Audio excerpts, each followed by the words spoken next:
बिहार की सियासत में एक बार फिर से हलचल मच गई है। असदुद्दीन ओवैसी का नया कदम अब राजनीतिक गलियारों में भी चर्चा का विषय बन गया है। कहा जा रहा है कि ओवैसी को ये महसूस होने लगा है कि बिहार में अब बिना बसपा के उनके विधायकों की जीत सुनिश्चित हो ही नहीं सकती। वहीं ओवैसी, जो खुद को मुसलमानों का सबसे बड़ा रहनुमा कहते हैं, इस बार बिहार विधानसभा चुनाव में अपने प्रत्याशियों को पीछे कर बसपा और कांग्रेस दोनों को अलग अलग जगहों पर सपोर्ट कर रहे हैं। आखिर क्यों ओवैसी का ये नया रुख अचानक से बदल गया है, या फिर इस तरीके का उनका जो रुख है दिखाई दे रहा है? क्या है रणनीति और क्या है मजबूरी? आइए जानते हैं पूरी कहानी। बिहार के रामगढ़ विधानसभा क्षेत्र में असदुद्दीन ओवैसी की पार्टी AIMIM ने बहुजन समाज पार्टी के प्रत्याशी पिंटू यादव को बिना किसी शर्त के समर्थन देने का ऐलान किया है। ये वही सीट है जहां पर पिंटू यादव की पकड़ बेहद मजबूत मानी जाती है। पिछले चुनाव में उन्होंने शानदार प्रदर्शन भी किया था, हालांकि जीत से चूक गए थे, लेकिन इस बार ओवैसी ने अपने प्रत्याशियों का पर्चा तक नहीं भरवाया, वहीं बल्कि पिंटू यादव के समर्थन में कार्यकर्ताओं को प्रचार में झोंक दिया है। जानकारों के अनुसार ओवैसी को यहां पर बसपा प्रत्याशी की संभावित जीत में अपने राजनीतिक पुनर्स्थापना का रास्ता दिखाई दे रहा है। 2020 में बसपा AIMIM ने गठबंधन के कारण ही ओवैसी के जो 5 विधायक थे वो जीत पाए थे, केवल इसी गठबंधन के जरिए। लेकिन अब अलग होकर वही समर्थन की तलाश जो है फिर से वही दिखाई दे रही है, क्योंकि उनका जो तीसरा मोर्चा है वो धीरे धीरे कमजोर पड़ता हुआ नजर आ रहा है। वही दिलचस्प बात तो ये है कि बिहार के साथ साथ ओवैसी साहब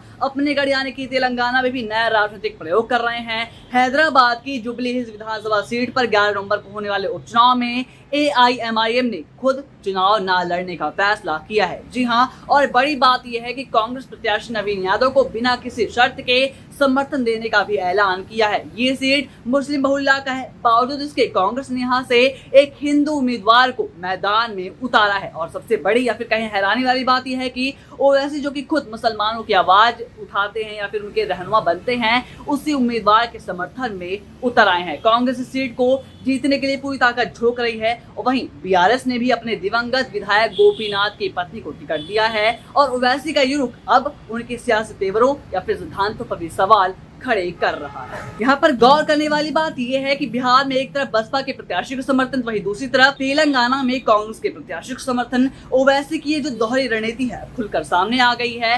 राजनीतिक जानकार ये मानते हैं कि ओवैसी अब समझ चुके हैं कि केवल मुस्लिम राजनीति से आगे बढ़कर उन्हें नई सियासी जमीन भी तलाशनी होगी। बिहार में बसपा इस बार मजबूती के साथ मैदान में है। सीमांचल और यूपी बॉर्डर की जो सीटें हैं उस पर जनाधार बसपा का तेजी से आगे बढ़ रहा है। कई बड़े नेता जिनको अन्य दलों ने टिकट नहीं दिया या टिकट उन्हें नहीं मिला, वे बसपा में शामिल हो गए हैं। और मायावती खुद भी जल्द ही बिहार में कुछ जनसभाएं करने वाली हैं, जिससे माहौल और भी ज्यादा गर्माने ही वाला है। उधर ओवैसी की रैलियों की संख्या भी कम होती नजर आ रही है। ऐसा लगता है कि बिहार में जो सियासत है अब उसमें बसपा किंग मेकर बनती हुई दिखाई दे रही है। और ओवैसी साहब एक नए मोड़ पर खड़े हैं, जहां पर मजबूरी और रणनीति की रेखा धुंधली सी नजर आ रही है। बाकी अगर आपको वीडियो पसंद आई हो तो वीडियो को लाइक करिएगा, चैनल को सब्सक्राइब करिएगा और अटल टीवी के साथ जुड़े रहिए।